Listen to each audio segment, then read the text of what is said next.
अध्यक्ष महोदय, मुझे माननीय मंत्री जी का जवाब मिल गया। ठीक है, पूरा प्रश्न, लेकिन उस प्रश्न को मैं दोबारा से फिर भी कुछ पोर्शन को पढ़ना चाहता हूँ। पूछे पूरा। ये टाइम्स ऑफ इंडिया 10/7/24 का है। आप तो प्रश्न पूछे, प्रश्न पूछो।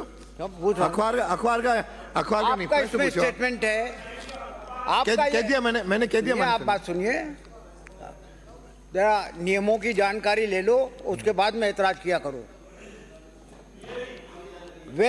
आपका स्टेटमेंट है कि when contacted the state the health minister Shri आप तो प्रश्न पूछे, गजेंद्र सिंह माननीय सदस्य, प्रश्न पूछो। अखबार का वाचन नहीं करना है, प्रश्न पूछो, पूरा प्रश्न पूछो।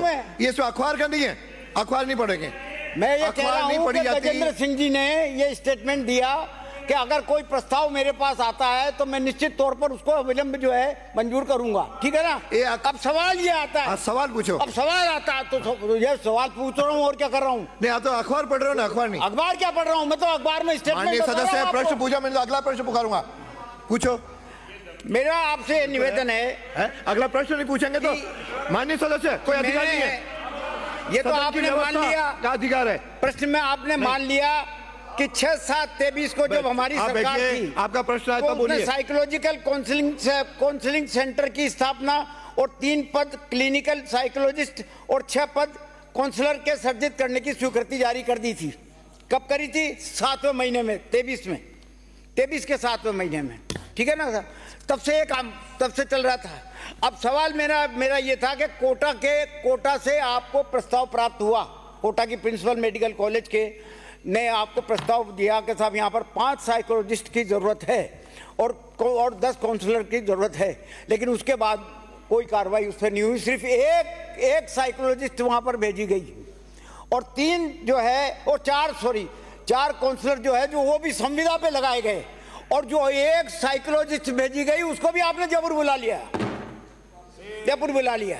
अब सवाल ये आता है, मैं ये आपसे नहीं, और आपने अपने जवाब में ये कहा कि साहब इस काम को कौन कर रहा है, ये साइकोलॉजिस्ट के फैकल्टी का डॉक्टर, रेजिडेंट चिकित्सक, क्लिनिकल साइकोलॉजिस्ट के संपादित ये कर रहे हैं। तो ये तो डॉक्टर का काम तो दवाई देने का है। साइकोलॉजी, अरे ठहरो तो सर, सुनो तो सर यार, ये क्या करते हो आप? तो पूछो, ये क्या करते हो आप? अरे ये क्या करते हो मंत्री जी?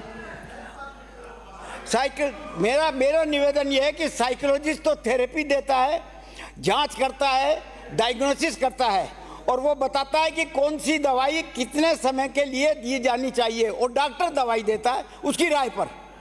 तो डॉक्टर के पास ही अगर सीधा मरीज चले गया तो साइकोलॉजिस्ट की जरूरत ही क्या नहीं फिर। मेरा आपसे ये निवेदन है कि आप, पहला प्रश्न तो यह है मेरा कि आप साइकोलॉजिस्ट की और काउंसलर्स की नियुक्ति करेंगे न करेंगे? आपके पास सारे प्रस्ताव आ चुके। दूसरा मेरा प्रश्न यह है कि चाहे सीकर हो, चाहे कोटा हो, चाहे जयपुर हो, सब जगह कोचिंग इंस्टीट्यूट्स है, और सेंट्रल की गाइडलाइन है कि हर कोचिंग इंस्टीट्यूट में आपको, कोचिंग संस्थान में साइकोलॉजिस्ट और काउंसलिंग का होना अनिवार्य है। तो मैं आपको प्रश्न यह है मेरा, अरे बैठ जा प्रश्न पूछे, प्रश्न का उत्तर आएंगे ना माननीय मंत्री जी। ये मैं, अरे आपको किसने कहा? आप बैठिए। नो, मेरा नाम क्या है? मिस्टर शरण सिंह, ये बर्दाश्त नहीं होगा। आप बैठिए। उसके लिए सरकार के मंत्री खड़े हो रहे हैं। मैं कहूँगा, आप नहीं कहोगे। नो अध्यक्ष जी, नो, बैठिए। आप बैठो। जब वो काम I don't know it. No, sir, no, अंकित नहीं हो। खड़े होते हैं। सरकार के मंत्री कैसे खड़े होते हैं? ये नहीं चलेगा। कितना गंभीर विषय है, कोटा के अंदर बच्चे सुसाइड कर रहे हैं, कितना गंभीर विषय, और ये मजाक उड़ा रहे हैं। आप मजाक उड़ा रहे हो, नहीं रहे हो। जब जवाब दो आप, मंत्री जी जब सुन रहे हैं, जवाब देना चाहते हैं, आप जबरदस्ती। आप तो बैठे, आप कैसे हो गए? दूसरा आधा घंटा एक प्रश्न पढ़ोगे क्या? दूसरा प्रश्न मेरा, पहले उत्तर आने दो। मेरा दूसरा प्रश्न है, पहले उत्तर आने दो। आप भाषण कर रहे हो। मेरा दूसरा प्रश्न ये है, बैठिए। अरे बैठिए। अरे इधर के लोग बैठे तो इधर खड़े होते हो। नो, मंत्री जी बोलो। अरे मंत्री जी सक्षम है उत्तर देने में। अध्यक्ष महोदय, जोधपुर, ठीक है तुम्हारे नो, जयपुर और कोटा के अंदर साइकोलॉजिकल काउंसलिंग सेंटर्स खोले गए। अभी कोटा के अंदर जो है ये कॉन्ट्रैक्चुअल बेसिस पर आउटसोर्सिंग चल रही है। ऑलरेडी हमारा स्टाफ है, ये मानते हैं कम है, इसलिए ये जो वहाँ पर जो है एजेंसी है इनोविजन, इन्होंने ऑलरेडी हायरिंग शुरू कर दी है अध्यक्ष महोदय, और शीघ्र ही जो भी कमियां हैं वो वहाँ पर पूर्ति कर दी जाएगी। इसके अलावा एनएचएम जो है वो 105 ये साइकोलॉजिस्ट और 270 काउंसलर्स के लिए उनकी भी हरी झंडी आ गई है, तो ये भी हमारे स्टेट में आएंगे।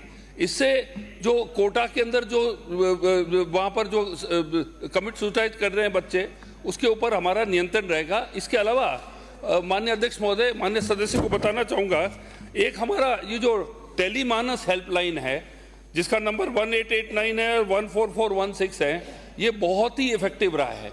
आप वहाँ पर इसको कोटा में या जयपुर में होने की जरूरत नहीं है, राजस्थान भी कोई भी बच्चे जो है, जो स्टूडेंट्स है, वो आपके 27,000 कॉल्स जो है 1.5 साल में यहाँ पर आए हुए हैं और उनको काउंसलिंग भी मिली है। इसके अलावा जो आपने गाइडलाइंस के बारे में बात करी थी, guidelines for regulation of coaching centres, ये एवरी इंस्टीट्यूट जो है कोचिंग सेंटर के अंदर जो है इनके अंदर काउंसलर होना अनिवार्य था। ये केंद्र सरकार की गाइडलाइंस थी।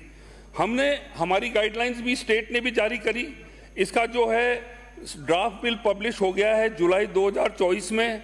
6 अगस्त को सुझाव मांगे गए स्टेक होल्डर्स से, कोचिंग सेंटर से। अब ये बिल जो है ये बिल्कुल तैयारी पे है to be presented in the house. अध्यक्ष महोदय, मेरा दूसरा सवाल ये है कि जब सेंट्रल की गाइडलाइन बन गई और जब राज्य सरकार ने भी गाइडलाइन बना दी कि हर कोचिंग इंस्टीट्यूट में जो है साइकोलॉजिस्ट का अपॉइंटमेंट जरूरी है, कितने कोचिंग इंस्टीट्यूट के लिए आप लोगों ने जो है आप अधिकारियों को भेजा कि साहब जा करके देखो कि साइकोलॉजिस्ट अपॉइंट किए गए या नहीं किए गए, काउंसलिंग हो रही है या नहीं हो रही है, क्या कारण थे? बैठिए माननीय मंत्री महोदय, लीगली हम नहीं बाइंड कर सकते हैं कि जाके चेक करें कि कौन आपका काउंसलर है, काउंसलर क्या कर रहा है। जब तक ये बिल पास नहीं होगा उसके बाद में ये लागू हो जाएगा। अभी बाइंडिंग ही नहीं है। हम नहीं जा सकते, हम कोचिंग सेंटर में जाके हम दादागिरी नहीं कर सकते वहां। माननीय सदस्य, अगला प्रश्न श्री गोपीचंद मीणा। बैठिए, संख्या पूछ रही है 103। अरे 10 मिनट हो गया आपके प्रश्न को। गोपीचंद मीणा, प्रश्न संख्या।